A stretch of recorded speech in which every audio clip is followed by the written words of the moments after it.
Haleluya, jumpa lagi dengan saya Pendeta Rio Panggabean, Oikumene Ministry Jakarta. Apa kabar saudara? Saya berharap saudara selalu berada dalam keadaan baik, sehat, penuh dengan sukacita yang luar biasa.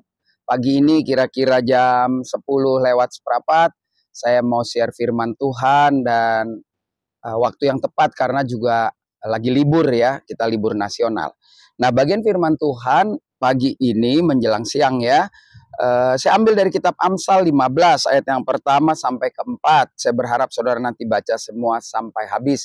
Seperti kita ketahui kitab Amsal ini banyak sekali diisi oleh nasihat-nasihat yang menghasilkan kebijakan ya, kebijaksanaan bagi orang yang suka menikmatinya. Jadi Amsal ini kitab membuat kita menjadi bijak karena banyak nasihat.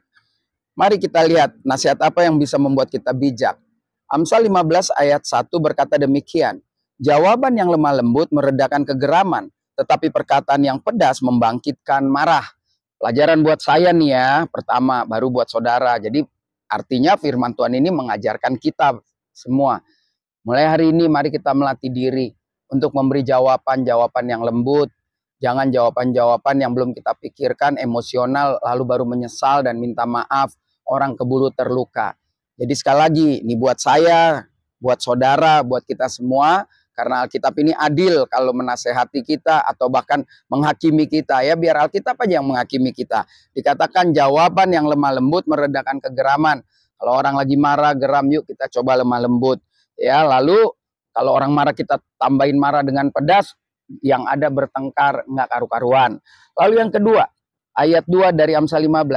Lidah orang bijak mengeluarkan pengetahuan, tetapi mulut orang bebal mencurahkan kebodohan. Ya saya selalu bilang, ajarkan ke anak-anak saya, kalau kita lagi kumpul sama orang dan kita lihat orang itu jauh lebih pintar dari kita, lebih baik kita diam, jangan banyak ngomong. Kenapa? Karena nanti kita ketahuan bodohnya ya, bahasa Jakarta begonya kita ketahuan.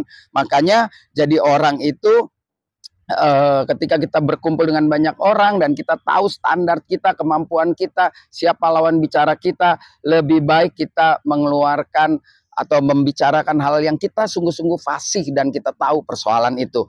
Karena nanti kalau salah kita jadi orang bodoh ya kan, ketahuan. Ayat 3, mata Tuhan ada di segala tempat, mengawasi orang jahat dan orang baik.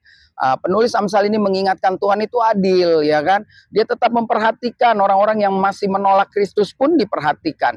Jadi siapapun saudara, dimanapun kita ada, mata Tuhan tidak akan pernah lolos, ya kan, tidak akan pernah tidak melihat kehidupan saudara dan saya. Jadi biar pagi ini kita merenungkan dengan serius bahwa dimanapun kita berada, Tuhan selalu ada.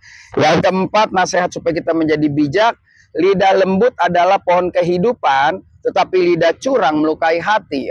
Ini dari 3 bacaan ini saya lihat ya saudara, penulis Amsal ini fokus kepada mulut, perkataan. Memang di bagian lain di dalam perjanjian baru juga dikatakan dengan mulut ini kita memuji Tuhan, tapi dengan mulut yang sama yang kita memuji Tuhan, kita juga suka mengutuki orang. Jadi hari ini, pagi ini, biarlah menjadi kekuatan bagi kita semua apa yang dikatakan penulis kitab Amsal ini. Yuk mulailah jadi orang-orang, saudara dan saya belajar mengendalikan diri untuk tetap menjawab dengan lembut setiap kegeraman orang, kemarahan orang. Lalu yang kedua, kita diingatkan untuk bisa menempatkan diri di mana kita berada. Kita harus tahu standar kadar kita, sehingga ketika kita nanti bertingkah melampaui apa yang kita miliki atau kita punya atau pengetahuan kita, maka kita ketahuan bodoh ya. Lalu yang ketiga, ingat dimanapun kita berada, apapun yang akan kita lakukan, Tuhan selalu memperhatikan hidup saudara dan saya. Saya Pendeta Rio Panggabean, Oikumene Ministry Jakarta. Sampai jumpa pada perenungan-perenungan berikutnya. Tuhan Yesus memberkati. Shalom.